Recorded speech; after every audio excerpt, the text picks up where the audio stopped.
Good afternoon. Welcome back, everybody, to the Higher Education Subcommittee. Today is Tuesday, February the 22nd. We hereby call this committee to order. Madam Secretary, if you would please take the roll. Representatives Baum, Cochran, Darby, Gillespie, Hakeem, Parkinson, Chairman White, Chairman Lafferty. Chairman, you have a quorum. And thank you for that. Before we get started, do we have any personal orders? Seeing none. We always move quickly in here. Appreciate it, folks. Today we've got 12 bills on the calendar. The chairman has not done a great job of touching base with everybody as far as lottery calendar and thing like that, so we'll deal with that as we roll through committee here today. Let's see. First up we have today House Bill 2148. I believe Chair Lady Helton will be presenting that. Thank you, Mr. Chairman and committee. Mr. Chairman, I do have an amendment. The drafting code is 013792. That's what we've got. And let's see. Okay, let's go ahead and put the amendment on the bill. All those in favor of putting the amendment on the bill, say aye. Aye. Any opposed? Ayes have it. The bill is amended. You may proceed. Okay. This amendment simply adds that the language that are within the current scope of the practice of nurses after the workforce resources. And the summary of the bill is this bill creates the Tennessee Center for Nursing Advancement within East Tennessee State University. It requires the center to develop a statewide plan for nursing that addresses issues of nursing workforce needs, to create a database on nursing workforce needs, and to convene with professionals in and related to the nursing industry for reviews and recommendation for strategies to implement the statewide plan. It requires the center to enhance and promote activities for nurses in this state to be recognized, rewarded, and renewed. It authorizes the center to use surveys for the collection of data, requires the center to submit an annual report of the center's statewide plan to the governor and the Speaker of the House of Representatives and the Speaker of the Senate beginning July 1st, 2023. Okay, with that explanation, it is my understanding that you may have testimony. People wanted to speak on the bill. Is that correct? If it's needed, Mr. Okay. Chairman. Committee, do we have any questions for the bill sponsor? Seeing none. All right, call for the question on the bill. That's easy enough. All those in favor of passing House Bill 2148 to full committee, please indicate by saying aye. Aye. Any opposed? No. And the ayes have it. Thank you, Mr. Chairman and committee. You're on to full committee.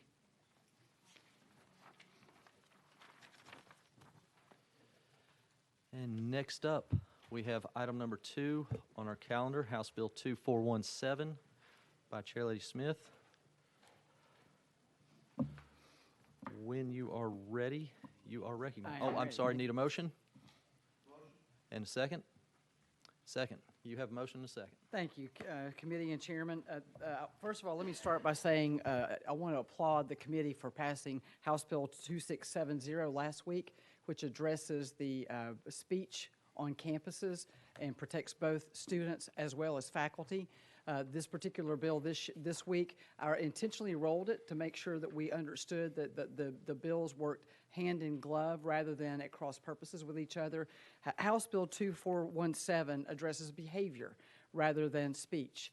And what this particular bill does is it takes the U.S. Code of the Civil Rights Act of 1964, pulls out Titles 4 and Title 6, which universities and schools of higher learning and our K through 12 already have to comply with to receive federal funds.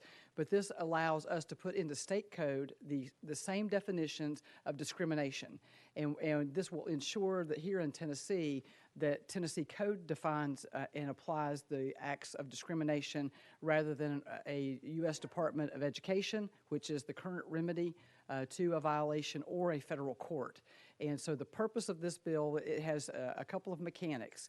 It uses the U.S. title, brings it down into state code, and it instructs the universities and the institutions of higher learning to work with our Government Operations Committee to promulgate rules, to create their own process to lay out violations of civil rights, discrimination as it relates to Titles 4 and Title 6. And what are those? Those are discrimination against race, gender, religion, national ethnicity, and sex. And so these, again, are points of discrimination that are already complied with at the federal code. This just permits our state to have oversight here with the General Assembly. And I will make a comment. We do have someone that's here to testify that I would request. I think we've got Ms. Kastner on the ability to speak. But one of the things I've noticed is there's quite a bit of lobbying against this bill, considering this doesn't exist. And so I stand here as a spokesperson of the taxpayers of Tennessee, fighting the taxpayers of Tennessee funded lobbyists. And so on behalf of students, parents, and faculty who work at these institutions of higher learning, I think it's critically important for this bill to join House Bill 2670 in moving forward in both protecting students, faculty, and employees from not only compelled speech, but discriminatory behavior. So with that, Mr. Chairman, I'll be happy to take questions of the committee, but I would request that Ms. Kastner be recognized for testimony. We'll start with questions from the committee. Anybody have a question on what they've heard so far? Okay, let's take a few minutes. We'll go out of committee, and we'll hear from Ms. Kastner.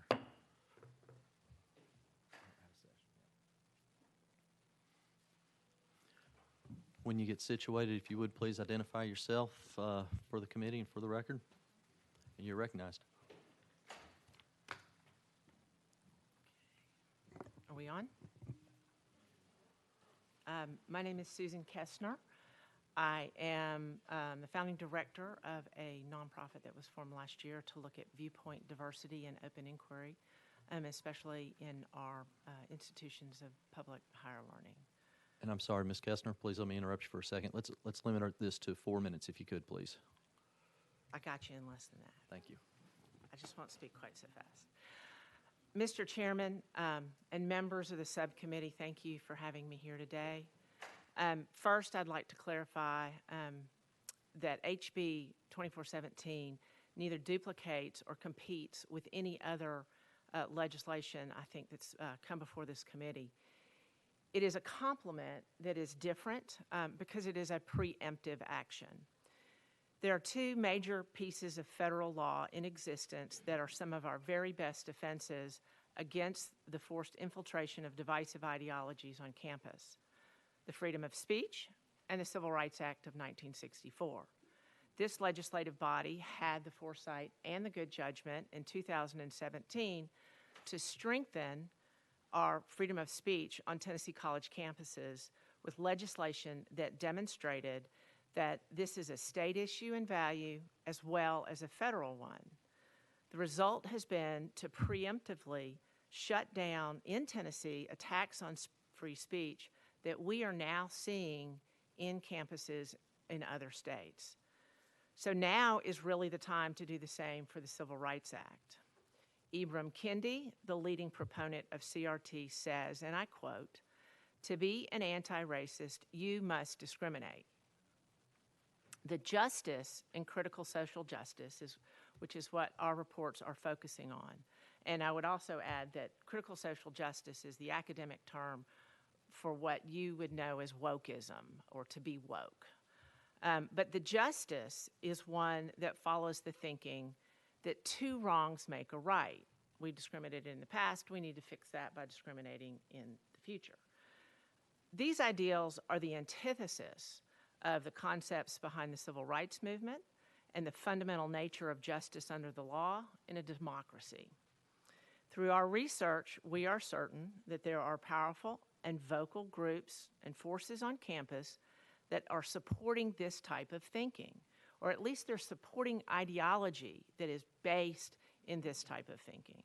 HB 2417 is intended to be the same roadblock to these discrimination and segregation issues that are rising up elsewhere, that we are seeing in other colleges across the country. Because the Civil Rights Act is an accepted, used standard, well understood on campuses. Strengthening it with state action should neither be controversial nor confusing. Our two reports show just how quickly critical social justice and this type of ideology is infiltrating college campuses.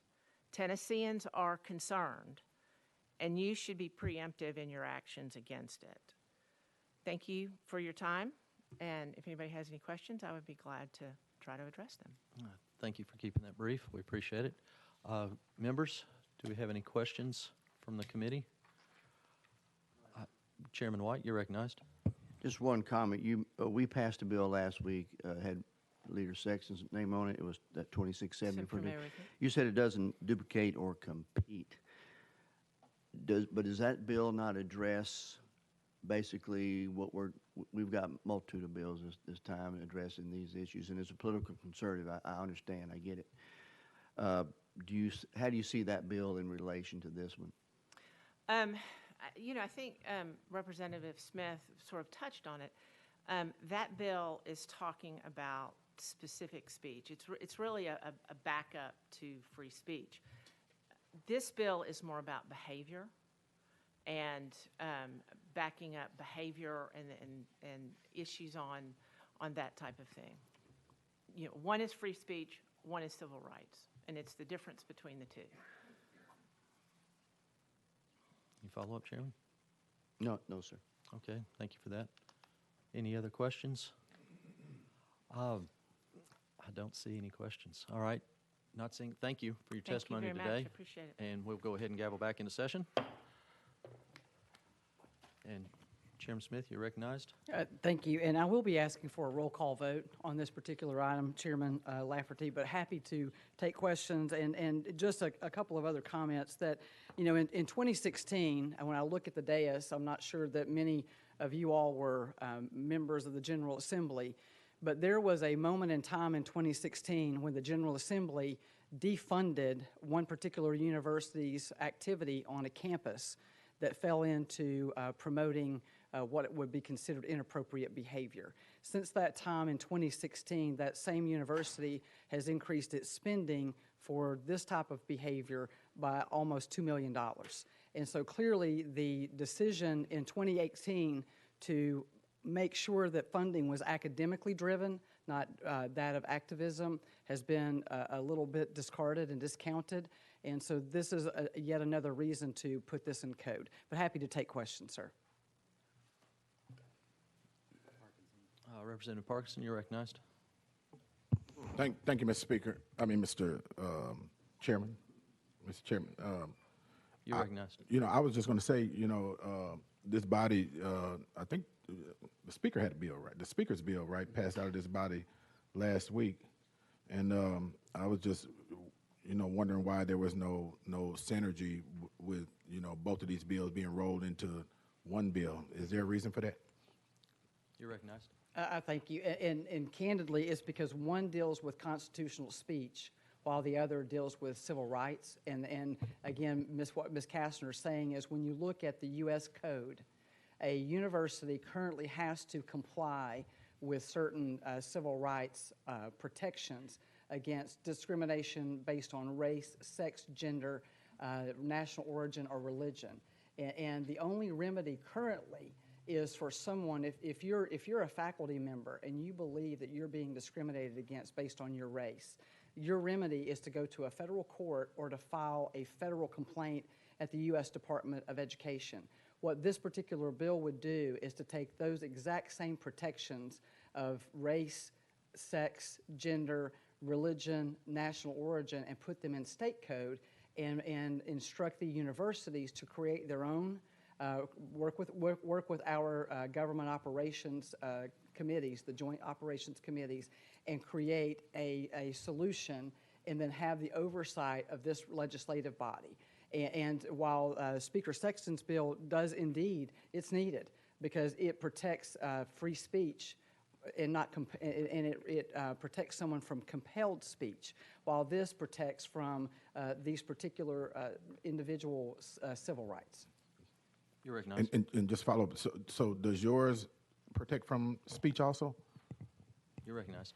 If that is if that is the violation, if someone, like, again, let's say that you're the faculty at a particular university, and you believe that your speech is being lessened or devalued because of race, then indeed, if that was the premise and you saw that as the violation, contrast that to the bill that I do believe is also needed with Speaker Sexton's bill, is when you're looking at compelled speech. Let's say that we're in a classroom and I am the instructor, and I'm compelling you to believe that it absolutely, for you to receive a current grade based on a political science curriculum, public policy, that your grades are in jeopardy if you don't have the same type of speech, if you don't participate in the same type of debate in class, that you would feel that an adverse event was coming your way. And so the Speaker Sexton's bill protects speech.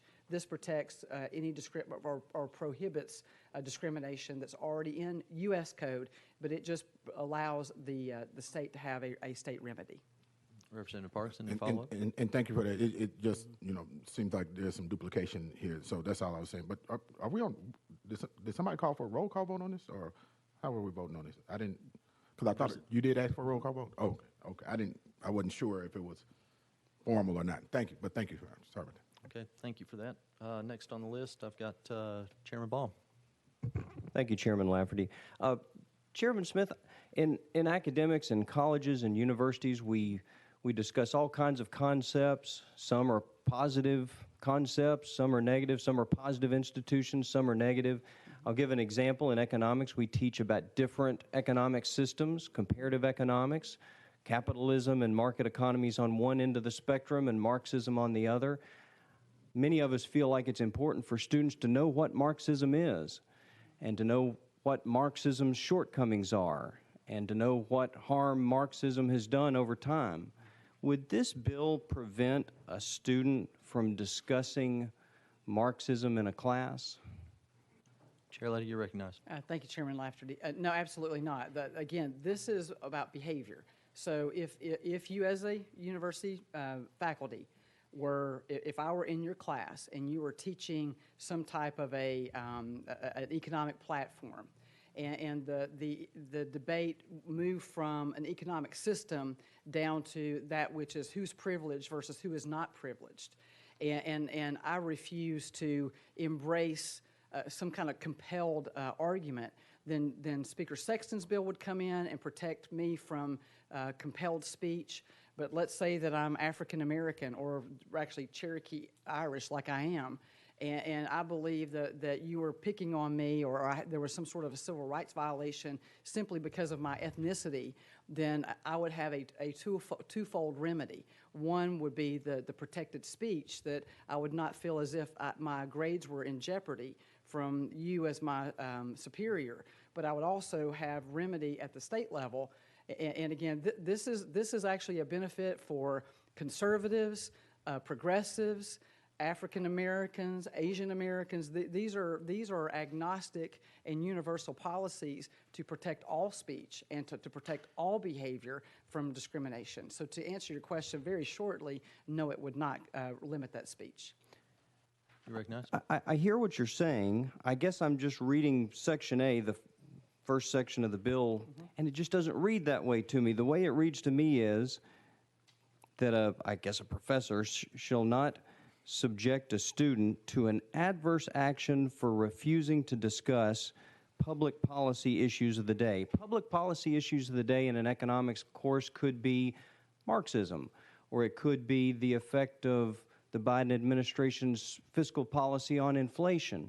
The way this reads to me is that a student doesn't have to discuss those public policy issues. You're recognized.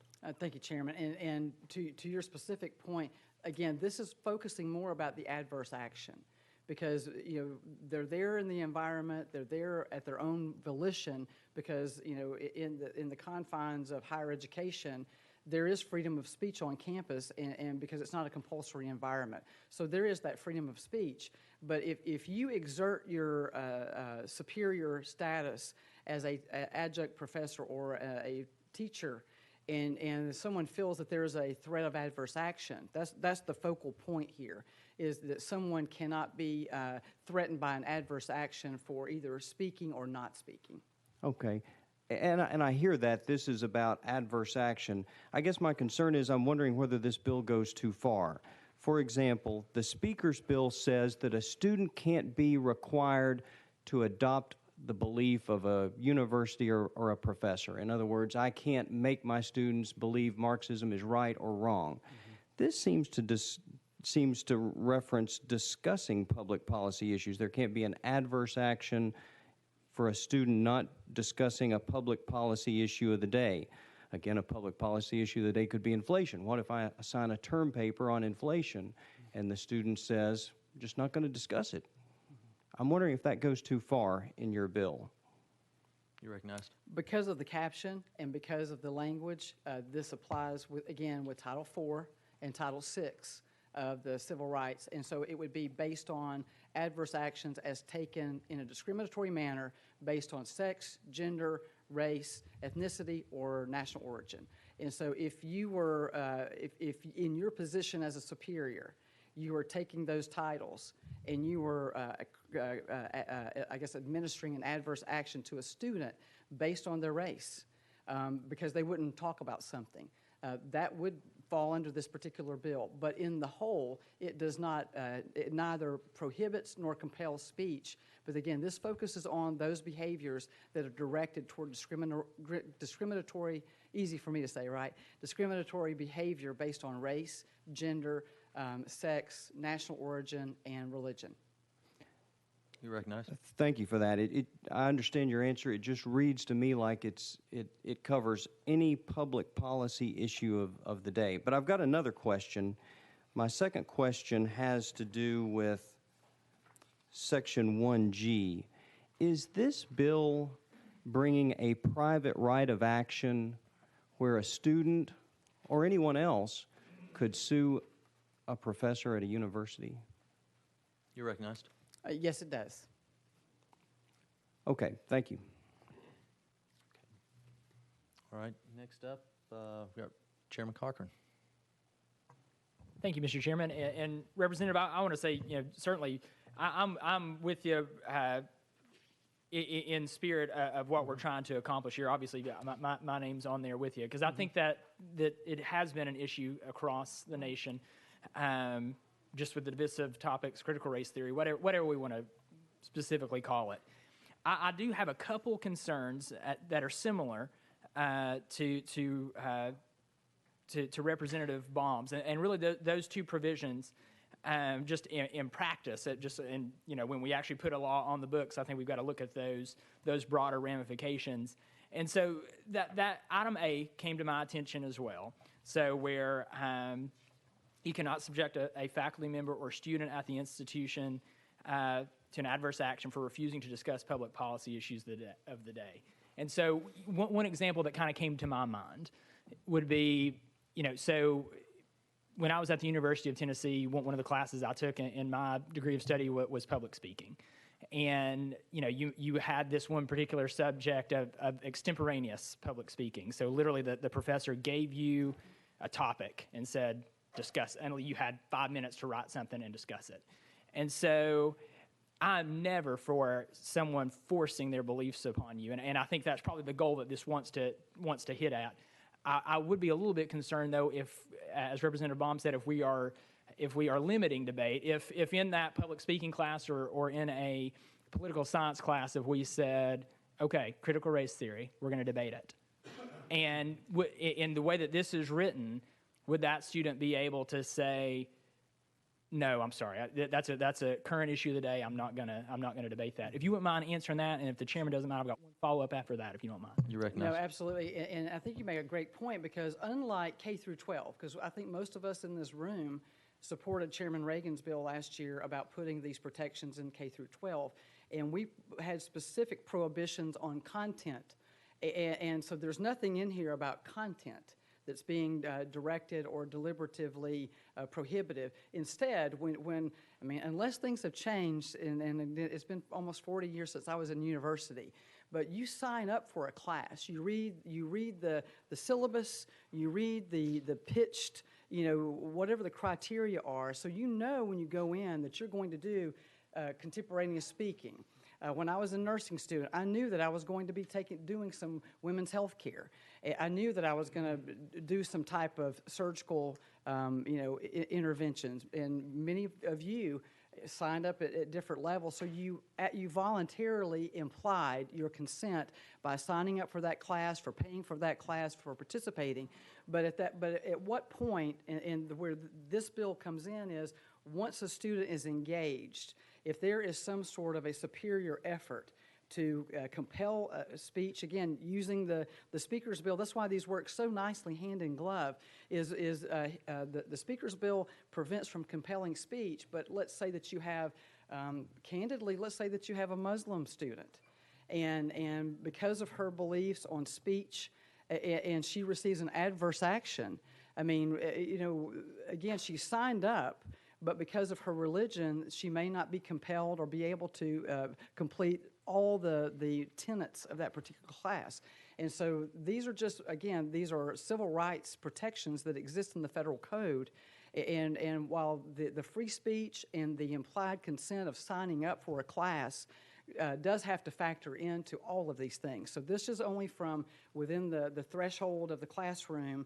Once someone's there, they have those protections of they have the protections that they will not be violated based on race, national origin, religion, sex, or gender. And then the follow-up, again, same section that we chatted about a little bit earlier on I believe it was section G. Mm-hmm. Who would be, in the intention of the legislation, who is an aggrieved party? Who could sue in this? Would you have to be a student? Do you have to be a citizen of Tennessee? Could anybody do it? Who would be that aggrieved party? You're recognized. Thank you, Mr. Chairman. And it would be a student, employee of the university, or someone related to the campus. Because these are civil rights violations that fall specifically into the Department of Education and in the field of higher education. And based on where this is in the code relative to the section that's involved in, and if I might just address that, you said that you had similar concerns about the private right of action. At this point, the only action that a student has, and I don't know about anyone else, but today in higher ed, it's expensive. If you have a violation, your only remedy is to file a complaint that goes to the U.S. Department of Education. You probably are going to need to hire an attorney to shepherd that through if you're serious about it, or you can file a federal lawsuit.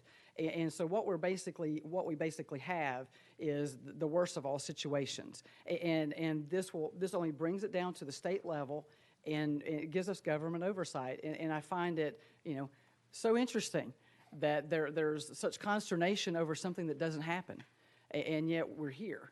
Because I would begin to assert that the reason that there's such concern of people walking the halls behind me is because this is happening, and according to the research that Ms. Kestner put forward, every single one of our 11 universities has hired an administrative level person devoted to using critical race theory as part of the diversity effort, as well as having college level.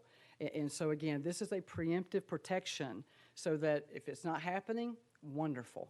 And we're going to make sure that our students and and the employees of our universities are protected. Thank you, Mr. Chairman. Chairman, you're recognized. Just one final thing, and just to be clear, I don't even necessarily take issue with the cause of action or putting some teeth in there so students would have that avenue. I'm a little concerned about the way that it's written. I don't know if it specifically pinpoints students. The way that I know that that's the intent. The way that it's actually written, little concerned. Could anyone just come in and sue? Even someone outside the state of Tennessee was like saying, just because it does not specifically say a student. I'm a little concerned. Just might that be too broad? The way it's written, not necessarily the intent, but the way that it's written. Thank you for that. Chairman White, you're recognized. Thank you, Chairman, and thank you, Chairman, for bringing this to us. I just say, thank you so much for coming to office so many times, calling me on weekends and telling me all about this. You have really done your job, and you do such a great job. But I am still conflicted, and it's over certain things that have been brought up by the two previous. So I appreciate this discussion. Two questions. The first one, we did pass a bill out of, I think it was committee last week, where the 9 elements of CRT that we passed for K through 12 now apply to higher education. I believe that's correct. We did that. And so how do you see what we did there as far as those issues and still needing the language of this bill? You're recognized. Thank you, Mr. Chairman. It's not that that is an inadequate bill, but again, when you look at, and again, I'm just hearkening back to the current public environment that we find ourselves in today, civically and civilly. We lack the latter, the civility. And so when a student goes into a classroom, the speaker's bill was absolutely necessary because we don't need our students to be compelled under threat of adverse action to agree with some type of ideology that's forced in the curriculum that may or may not need to be there. And so I applaud that bill, and I was very willing to roll this one just so that we had these separate discussions. But this particular bill is really limited to the discriminatory behavior, and one of the things that I'm very fortunate to say, I've never been discriminated against. Probably maybe as a woman, maybe so, but this particular bill takes into the same line of thinking that there are civil rights protections in our classrooms. And why would this be important? It's not, and that's not a rhetorical question. As we're looking at the public debate in activism and in politics, what we're seeing is an intentional effort to reconstruct the role of the family, to reconstruct the role of gender, to reconstruct candidly, to devalue our conversations on race. And so relative to these important civil rights protections, this just codifies them at the state level and make sure that our state government operations committee, and I have to take my hat off to John Reagan, Chairman Reagan and I have worked together on this bill since the late part of summer to make sure that there was institutional created processes that were then overseen by our own legislative body here. And so, again, if these aren't happening, we shouldn't worry. But in reality, I think that there is an environment in our civic debate, in our culture, that we're seeing the encroachment of activism into the classroom, displacing that which is important. And I think that even during the course of this week, Speaker Sexton used a specific example of a university that replaced some of its general education requirements with what would be considered CRT. And so there are concerns that this activism is creeping in, and it removes, candidly, it teaches discrimination. I know that Ms. Kessner referred to this, but one of the most often cited individuals on critical race theory is Ibrahim Kendi, and his comments specifically are, to cure racism, we need more racism. And we can't have that, because that's why this bill is important, is because the speaker's bill absolutely is doing its job with protecting students from compelling speech. But when you hear one of the thought leaders of the day, who is very published and has one of the top-selling books on the New York Times list, and it's his curriculum that's being put into classrooms, if it is his mandate or it's his declaration that we need to cure racism with more discrimination, that's where we as representatives of the people need to understand that we're funding some of this behavior. And so I would just appeal to the committee to understand these bills work together, not in cross purposes. But I also think as a legislative body that it is up to us to, because government has no money. We know that. Government has no money. And so when taxpayers send us here through votes, we're stand here accountable for good government and good spending of that money. And I stand here today working a bill that if this is not happening, it should not be of concern. But number two, it simply takes U.S. Code civil rights protections, puts them in the state level, gives our government oversight, government operations committee some oversight, and we continue to be good stewards of our Tennessee tax dollars. Chairman White, do you have a follow-up? Yeah, can I have my follow-up? Okay. Well, yeah, I don't disagree with any of the concept. We are where we are today because some extreme actions, and I keep using that analogy. The pendulum is now starting to swing back because, and that's a lot of this legislation. My only concern is how it's the language. I kind of agree with my two former representatives that spoke. Are we, as we swing the pendulum back, are we putting into the language things that could hurt us as we come back center?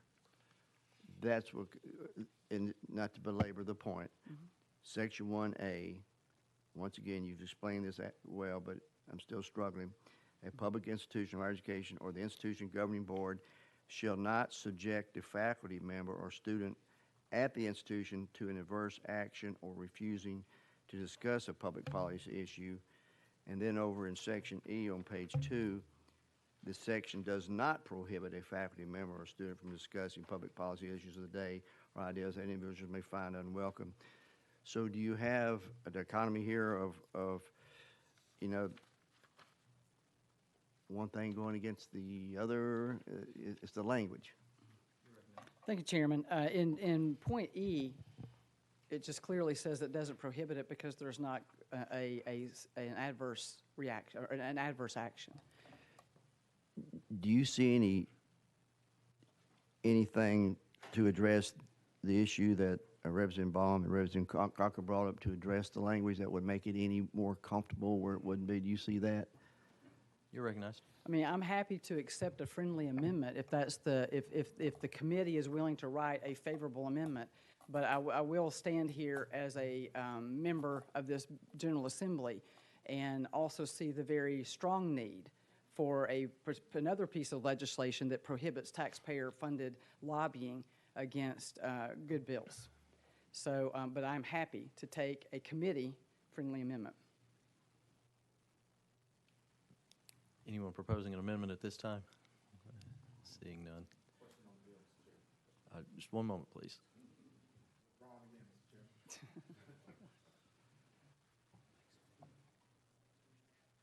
Let's go next to Representative Gillespie. You still have a question? Oh, also call the question. Okay. We've got an amendment to put on the bill real quick. I've got two on my list. I am, and beg my forgiveness, it's drafting code 13809. That is the amendment that makes the bill. All right, I need a motion and a second on the amendment. Can I get a motion? Can I get a motion? We have a motion and a second. Let's one sec.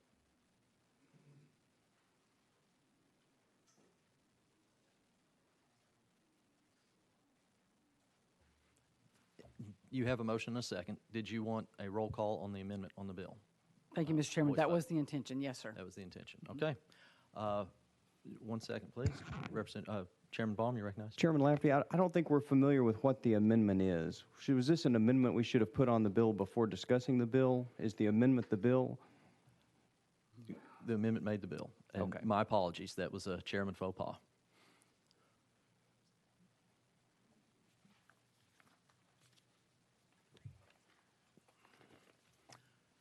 Okay.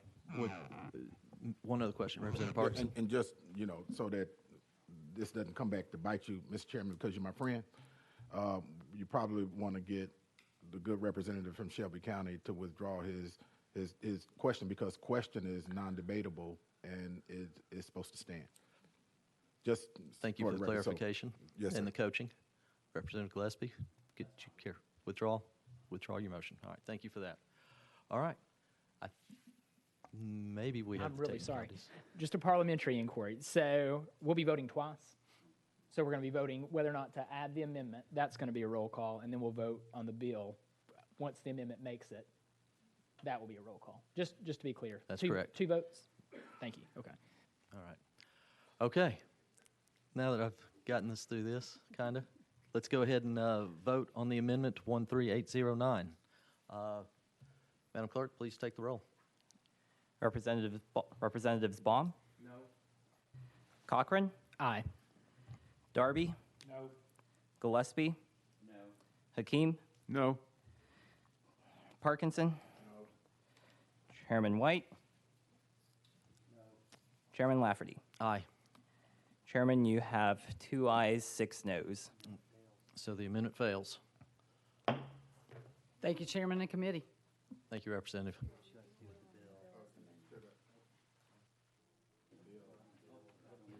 Representative, please come back. We're on the bill without the amendment. So we have a question on the bill. Let's go ahead and take a roll call vote. Chairman, I withdraw the bill. Oh, bill has been withdrawn. If it's not amended, it's, So take it off notice then? All right, we'll Thank you. take it off notice. Thank you, Chair Lady.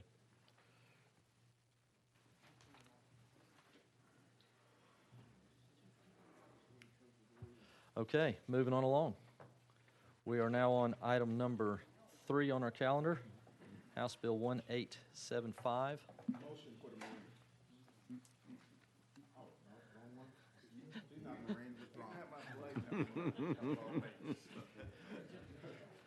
Chairman Holsclaw, you got to be quick around here. Yeah, I know. I about got replaced. I've got a little more hair than he does, though. You are recognized. Oh, I'm sorry. Need a motion and a second on the bill. Do I have a motion? And a second? Motion and seconded. You are recognized. Thank you, Chairman and committee members. Hopefully mine will go a lot smoother than the last one. I wasn't planning on that long debate. Basically, this was brought to me with the State Board of Education and the Tennessee Higher Education Commission, and it's a pretty simple bill. All it does is allows the commission or the executive director to appoint a designee if he's unable to attend. It's pretty straightforward. Any questions? Any questions? Chairman White, you're recognized. You've always got a question. In support, members, this is another one of those ERIC bills, the Education Recovery and Innovation, that we created that commission 2 years ago. They came back with a very good report of about 6 suggestions. This is one of them, and so we put them all into the form of legislation, and so I support it. Thank you, sir. And thank you for that. Any other questions? Seeing none, we'll do a voice vote. All those in favor, please indicate by saying aye. All those opposed, no. And the ayes have it. Thank you, Chairman and committee members. You're on full education.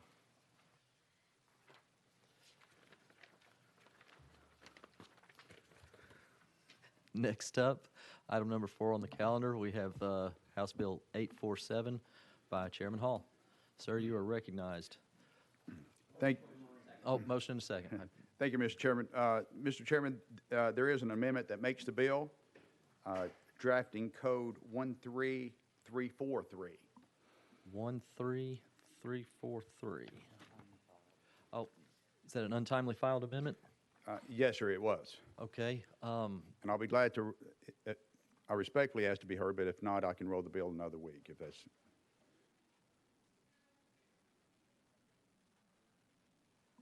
Without objection, we'll go ahead and take up the amendment. Do I have a motion on the amendment? And second? All right. Would you please go ahead and explain your amendment to us? Thank you, Mr. Chairman and colleagues. House Bill 847 is basically, it's exploring all the possibilities of encouraging educators to pursue the special education field. Not only does it make Tennessee competitive, it makes us more attractive. And it's known as the Tennessee Special Educators Scholarship Act. Basically, each participant would receive $1,500 a year toward a scholarship, and in return, they commit to a 3-year commitment to our great state. And with that, Mr. Chairman, I renew my motion. Thank you, sir. Having heard an explanation on the amendment, do I have a question on the amendment?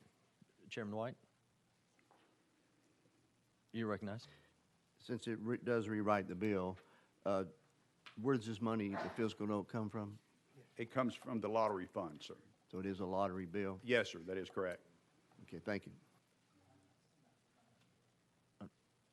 Chairman Cochran, question?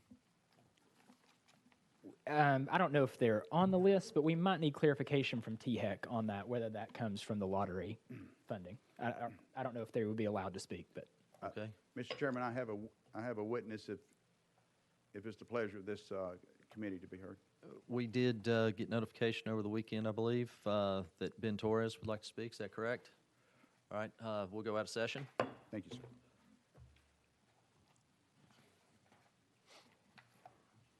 When you get situated, please identify yourself and who you're with for the record. Thank you, Mr. Chairman. Ben Torres with the Tennessee School Boards Association. We've been working with Representative Hall and Senator Bailey and Representative Sherrill over the last 2 years on this. Some of the other amendments did have it coming from the lottery funds, but we actually worked with THEC and removed all the lottery funding out of this, so it would be an appropriation. Okay, thank you for that. Do we have any questions for the witness? Seeing none. That was quick and easy. All right, thank you, sir. Appreciate it. We're back in session.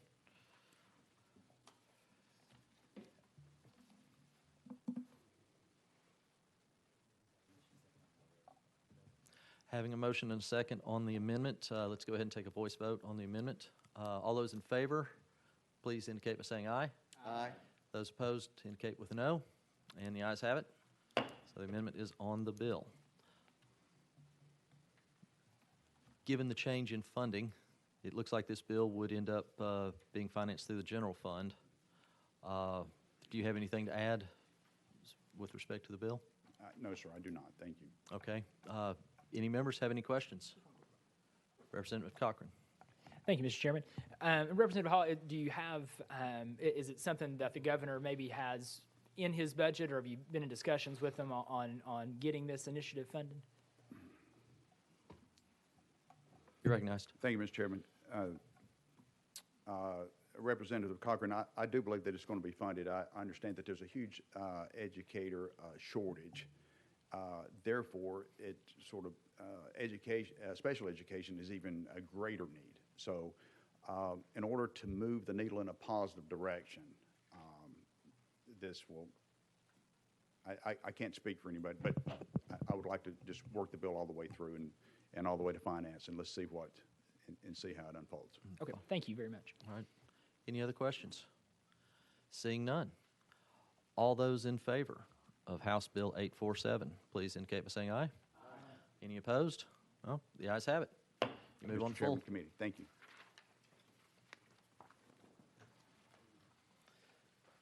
Next up, item number 5, House Bill 1340 by Representative Ogles. Motion and a second. Let's see. We have an amendment writing with the bill. Thank you, Chairman. You can just hold that amendment if that's okay. Okay, we can do that. Thank you, Chairman, members of committee. This piece of legislation would expand the Tennessee Reconnect grant to make it eligible for those that attend several of our state institutions, Cleveland State and Walter State, who are getting post-certified. So basically, they go to get their post-certification so they can go back home to their community and work in law enforcement. This would allow the expansion of the program. It's got a considerable fiscal note, and it's something that I've been working on for a couple of years now. Mike Krause initially helped me on this, and it's something I was real passionate about. Fortunately, after talking to THEC through administration action and the fact that some federal statutes have changed and some previous legislation we changed as well, it looks like this is getting expanded and we can do this administratively right now. And as much as I was looking forward to going to finance with a funding letter and bringing this out from behind the budget, it seems like we have gotten this done already. So with that, Chairman, I would like to take this off notice, but I just want to thank all of your support and everybody that helped work on this piece of legislation. Thank you, Chairman Ogles, and we'll take that off notice.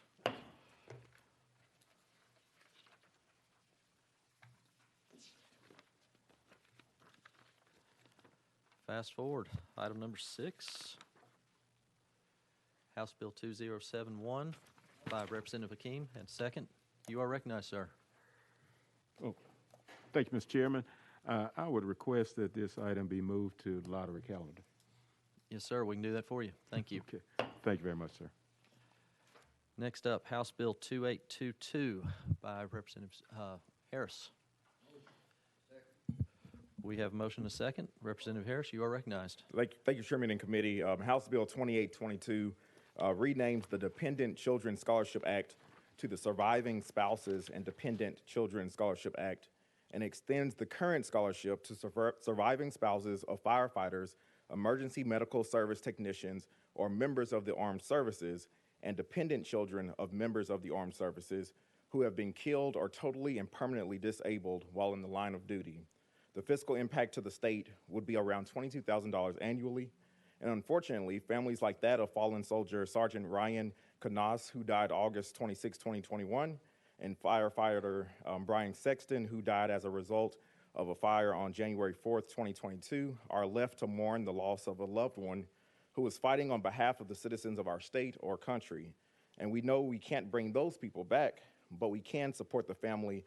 And this is just one way by making sure that by providing scholarships to the spouse as well, that the spouse could seek to complete an education if necessary to maybe get a job that can cover the impact financially from losing a loved one. And with that, I ask the committee for support from this bill. Thank you for that explanation. Committee, do we have any questions? Chairman White, you're recognized. You said 22,000, you mean 22 million? No, 22,000. 22,000? Okay. Where's the money coming from? And so this part right now, I'm going to be working with the governor's office to make sure that we can get this added in. So this is not a lottery bill? No. Okay, thank you. Thank you for that, Chairman. Any other questions? Seeing none. This particular piece of legislation, like several on our calendar today, falls into a category where we are expanding benefits for survivors or people that have lost a loved one through various services, firefighters, EMTs, including military. With that, we are creating a summer study program because a lot of these bills are competing for the same dollars. And we need to make sure that we conduct this with as much balance as possible. Chairman Parkinson, or Representative Parkinson, you're recognized. I'm a chairman. I'm chairman of the Black Caucus. You were right. Okay. And thank you, Mr. Chairman. Mr. Chairman, the member said that he was going to try to go to the governor or go through the budget process to try to pull the money down for this bill, just as Representative Hall did in the previous bill. Can we extend him the same courtesy that we extended to the previous representative instead of sending this to summer study? Because that's what it sounded like where it sounded like you were heading. Okay. If the member wants that. Yeah. Just bear with me. Yes, sir.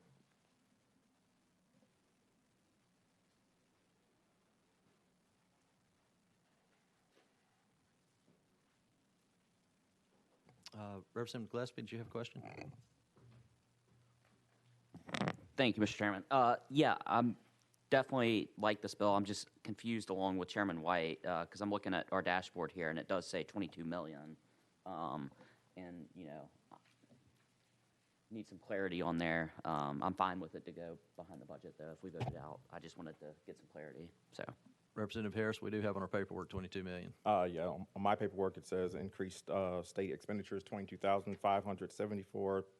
You're right.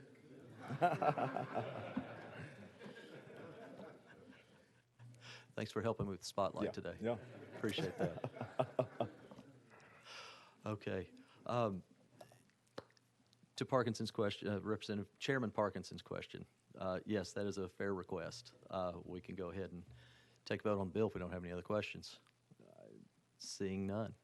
All right, all those in favor of passing House Bill, sorry, I've lost my place here, House Bill 2822 on to full, please indicate by saying aye. Aye. Any opposed? No? And the ayes have it. And Chairman, this is still one of my favorite committees. Thank you so much.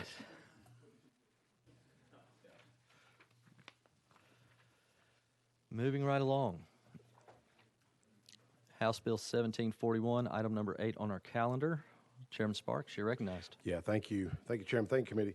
Basically, House Bill 1741 is an attempt to help retain and recruit good teachers, and it just gives them one college class at a state college for a graduate course. I call it the carrot and stick approach. It's just one class, that's all. It may be a small step, but I think it's a right step to encourage teachers to get their graduate degree and kind of show our appreciation. Thank you for that explanation. Members, do we have any questions? Seeing none. Oh, sorry, Chairman White. Well, I started the conversation. I hate to just be quiet. Don't we already do this? Don't we already offer, the state offer tuition courses? That's for state employees, but not You know, local. For teachers. Yes, sir. And where's your money coming from? Chairman, I hate you had to ask that. It'd be higher ed. So But we it's just would- one class. One class? Yes, sir. Okay.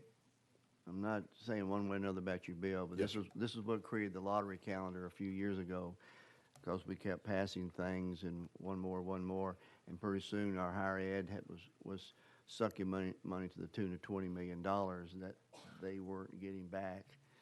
And so that's just what I want us to be careful of here, that we give a course, but nothing's free.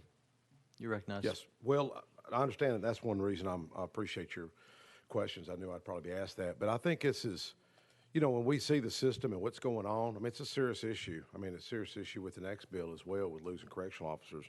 But my argument is you give one teacher one class, there's probably a 70% chance they're going to go back and take a second class, a third class, a fourth class. And then you've got, I think, a positive fiscal note. I disagree with how those numbers are ran, but I think it's a small step to encourage them. I ran a bill a few years ago, several years ago. It's a fee waiver for part-time state employees. And what bothered me, it was a young lady working for the state, the college president, worked there 3 years, working 38 hours a week, no benefits, going to school there, graduated. State didn't help her one penny.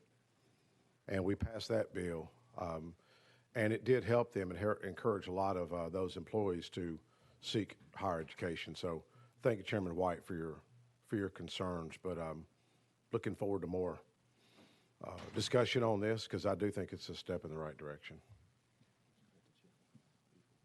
Any other questions, committee? Seeing none.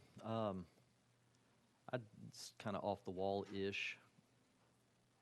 At so few hours, so few credit hours, you're talking about a pretty long time, a pretty long spread for someone to be able to come out with a degree. But you're saying that you think that they would be inclined to take additional hours while they take the free courses. Yeah, I think it's just giving them the first course, just one class, and I do think there's a good likelihood from an economic perspective that once they get acclimated and going back to school, they'll be more comfortable, build relationships, and I'm hoping that the esteemed professor up there would agree with me. At least I hope so. I know from my perspective, going back to school as an adult learner, it's intimidating at first, but once you start going, it's a little bit more easier to take another class, and you learn your way around the university. And I do think this is a good bill, and I do think it's a step in the right direction for trying to encourage our teachers to seek a higher or graduate degree.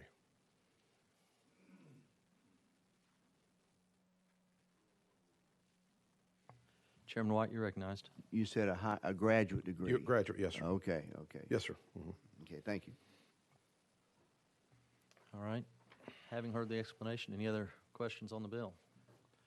Seeing none, let's go ahead and take a vote on House Bill 1741. All those in favor of passing 1741 out indicate by saying aye. Any opposed? Sounds like the ayes have it. Okay, congratulations. All right. Got that one over the hurdle.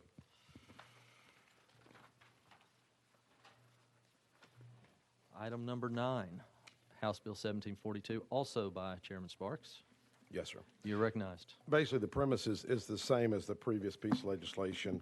As many of you know, we're losing a lot of correctional officers. The state has done a great job with offering pay raises. I'm sorry, and- let me interrupt you one second. I did not, again, ask for a motion or a second. Could I get a motion? A second? Motion, a second. Thank you. Proceed. But the state's done a great job with trying to recruit and retain correctional officers that are greatly needed in our state.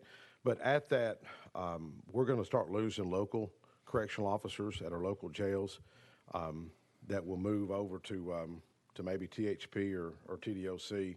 This is the same attempt, just to help them with a bachelor's degree, not a graduate degree.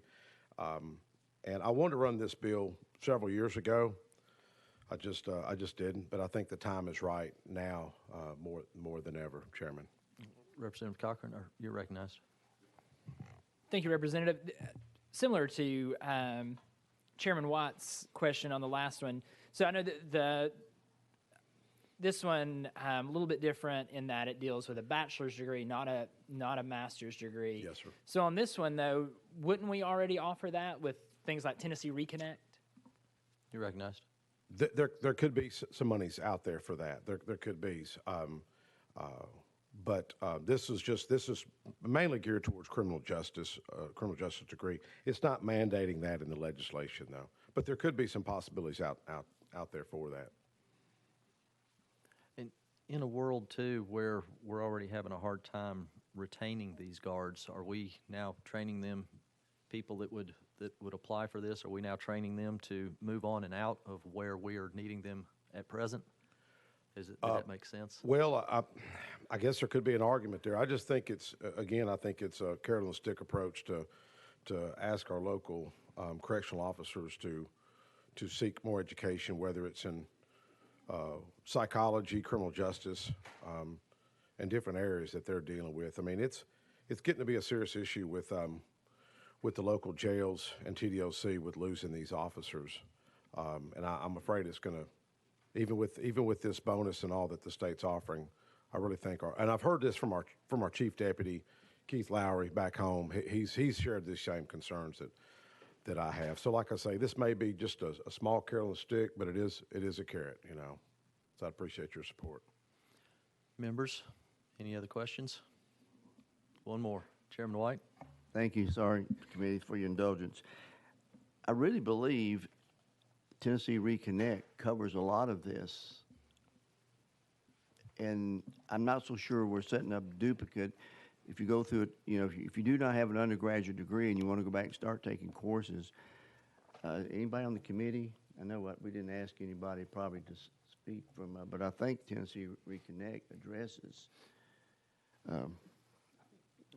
what you do. So I'm not so sure by having our universities take on this expense that it'd be necessary, but that's my opinion. I may give you the first and I may not give you the second. Yes, that's fine. And Chairman, if I may, Please. And even if you're correct and we pass this bill, it's just at least a backup, you know. So it may not address all of them, but would appreciate your support on it. Chairman Sparks, the winds feel a little chilly. Would you? Well, one of my co-sponsors left too. I noticed that Hakeem left. You know what I mean? Maybe he got a little cold too. You know. Okay. Seeing no further questions, we're ready to vote. Members, all those in favor of passing House Bill 1742 through, please indicate by saying aye. All those opposed, say no. No. Noes have it. Okay. All right. Sorry, Thank Chairman you. Sparks. Thank you, Chairman. Thank you, ma'am. Thank you. Next up, we have item number 10 on your calendar, House Bill 2365 by Chairman Hurt. And do we have a second? Motion and a second. Chairman Hurt, you are recognized, sir. Thank you, Mr. Chairman.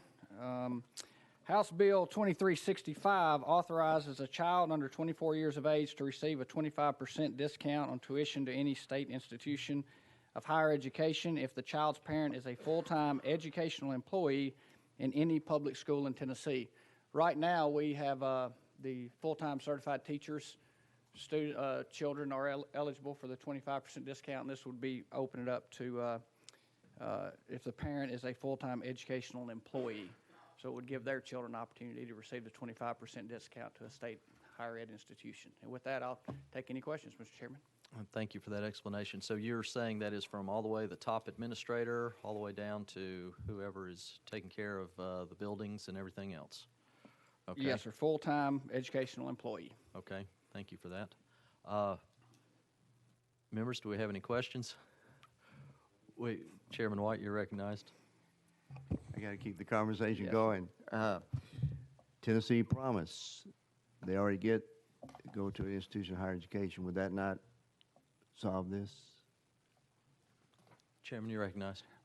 I know that would be a large help, but, you know, to be able to pursue the 25% discount, does the promise, I guess I would ask the question, not being fully understanding, does the promise cover all of a student's tuition?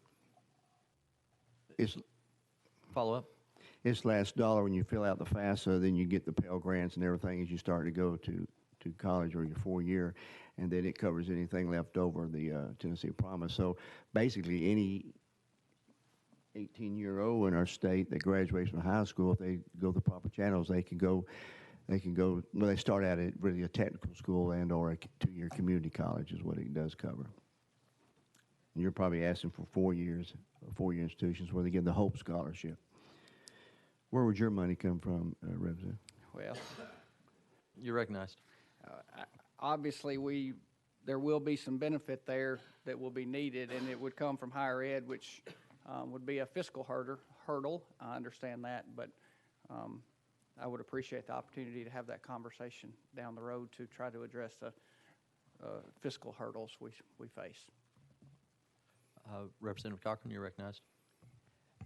Representative, to your point, and I think it was just mentioned also, this would at least put everyone going to a 4-year institution, the children of full-time education employees, teachers, and anyone else that works for a school system, puts them on a level playing field. So I was just going to draw that distinction. This would, if you're going to a 4-year institution, it would put those students kind of on the same plane, correct? You're recognized. Yes, sir, and thank you for that clarification. Okay. Any other questions? Seeing none. All those in favor of passing House Bill 2365, please indicate by saying aye. Any of those opposed, say no. Unenthusiastically, the ayes have it. Thank you, Mr. Chairman, committee. Thank you. Item number 11 on our calendar, House Bill 2710 by Chairman Reagan, has been rolled 1 week. House Bill 2568 by Chairman Reagan is next up. Do I have a motion? Motion and a second. Chairman Reagan, you are recognized. Thank you, Mr. Chairman. Ladies and gentlemen of the committee, I bring you an easy one, and it's about time, right? No fiscal note on this one to start with. What it does is provide transparency for employees that address grievances. Currently, our institutions of higher education, most of them have on their website the procedures for faculty members to file grievances. However, not all of them do that, and a number of them do not have any procedures that clarify the procedures for non-faculty employees. What this bill does is simply require them to put it on their website so that non-faculty members can access it as easily as anybody else and know what the procedures, the steps are. It doesn't do anything about how the university handles it. That's already in code. This just makes sure that everybody gets the same information. And perhaps importantly, as many of you know from having heard me before, I'm a great believer in standardization across our state so that if one moves from one institution to another, it's not relearning everything all at once. This particular bill does nothing more than create transparency. And with that, I ask for your support. Thank you for that explanation. Members, do we have any questions? Representative Gillespie, you're recognized. Thank you, Mr. Chairman. Chairman Reagan, thanks for bringing this. Just a question. If you were to add anything to this going forward in the committee process, do you have any plans or to add any amendments? And if you do, are you going to be bringing them back to us? I have no plans to add any amendments. Okay. If someone adds them on my behalf, I would ask it to be brought back here, I can assure you. Any other questions? All those in favor of passing House Bill 2568, please indicate by saying aye. Any opposed? And the ayes have it. Thank you, Mr. Chairman and committee members. Thank you. That brings us to the end of our calendar. In closing, anyone have any announcements or personal orders? Seeing none, we are adjourned.